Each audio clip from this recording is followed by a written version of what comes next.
வணக்கம் நண்பர்களே. இன்றைய தலவரலாறா நம்ம பார்க்க இருக்கிறது லட்சுமி நரசிம்மரையும் அகோபுலவள்ளி தாயாரை பற்றியும் தான் பார்க்க போறோம். இது எங்க இருக்கு? நம்ம காஞ்சிபுரம் மாவட்டம் பழைய சீவரத்துல தாங்க இருக்கு இந்த கோவில். இங்க பாத்தீங்கன்னா மூலவர் லட்சுமி நரசிம்மர் மேற்கு நோக்கி வீற்றிருக்கிறார்.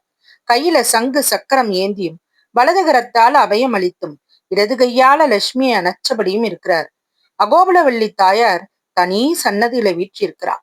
ஆண்டாள், நிகமாந்த மகாதேசிகன், வீர ஆஞ்சநேயர் இந்த சன்னதிகளும் இங்க இருக்கு.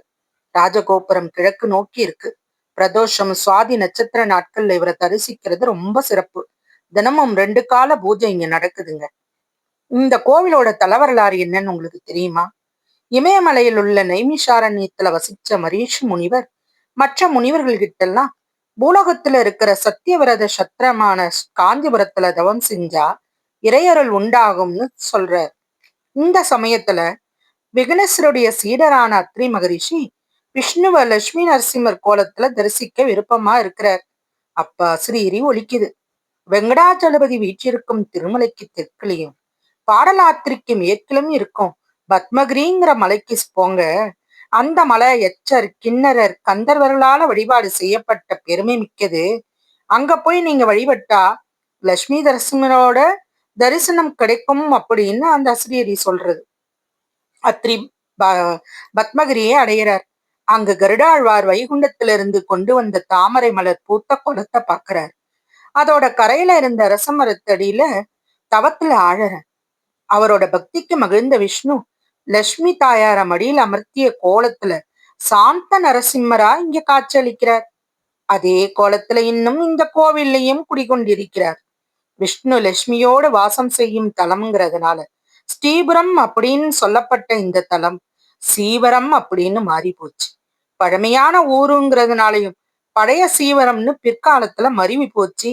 ஸ்ரீ அப்படின்னா லட்சுமி அப்படிங்கிறது அர்த்தம். பிரம்மாண்ட புராணத்துல இந்த கோயில் வரலாறே இருக்குங்க. இந்த கோவில் 300 ஆண்டுகளுக்கு முன்னாடி இந்த கோவில்ல வட இந்தியாவில இருந்து பக்தர்கள் நிறைய பேர் வந்திருந்தாங்க. அதுல ஒருத்தருக்கு தீராத வயிற்று வலி இருந்து வந்துதான்.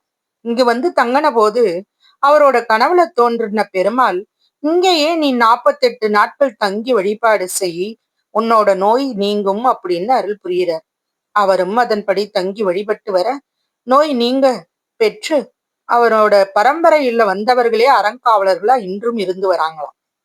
ஆப்ரேஷன் செய்ய இருக்கிறவங்க மருத்துவமனை செல்றதுக்கு முன்னாடி இங்க வந்து இந்த நரசிம்மரை தரிசிக்கிறாங்க.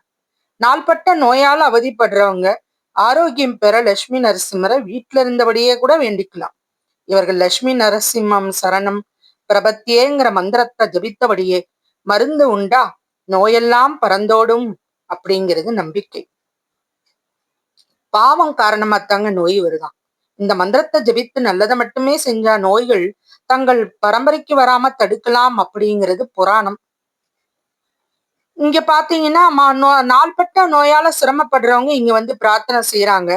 துளசி மாலை சாத்தி தங்களோட நேர்த்தி கடனை செலுத்திக்கிறாங்க. காலை 8 மணி முதல் 11 மணி வரைக்கும், மாலை 4 முதல் இரவு 7 மணி வரைக்கும் இந்த கோயில் திறந்திருக்கும். இங்க பாத்தீங்கன்னா நரசிம்ம ஜெயந்தி, ஆடி பூரம், கிருஷ்ண ஜெயந்தி, ஸ்ரீராம நவமி, வைகுண்ட ஏகாதசி இதெல்லாம் பெரிய திருவிழா. அது மட்டும் இல்லாம இங்க வந்து திருமுக்கூடல் பெருமாள், இவரு வர அத்திவரதர் இவங்க எல்லாருமே பொங்கல்ல காணும் பொங்கல் அன்னைக்கு இந்த திருமுக்கூடல்ல வந்து சந்திக்கிறதா ஒரு ஐதீகமும் இருக்கு. இந்த கோவில் பாத்தீங்கன்னா தெரியாதவங்களுக்கு இங்க வந்து அழகான ஒரு சின்ன ஒரு குன்றின் மேலதான் அவர் அமர்ந்திருக்கிறாரு. இதோ இதோ அப்படின்ட்டு வருங்க இல்லையா அந்த நட்பு பாட்டு, இதோ இதோ இதன் தோழி பாட்டு ஒண்ணு வருமே. அந்த பாட்டு வந்து படமாக்கப்பட்ட படம் இடம் இந்த இடம் தான். ரொம்ப சூப்பரா இருக்கும் பாக்குறதுக்கும். உங்களுக்கு முடிஞ்சவங்க வந்து நேர்ல தரிசிங்க, முடியாதவங்க நரசிம்மரை மனசுக்குள்ளேயே தியானிச்சுக்கோங்க. எல்லாம் போய் சர்வ மங்களமும் உங்களுக்கு உண்டாகும். ஓம் நமோ நாராயணாய நமக.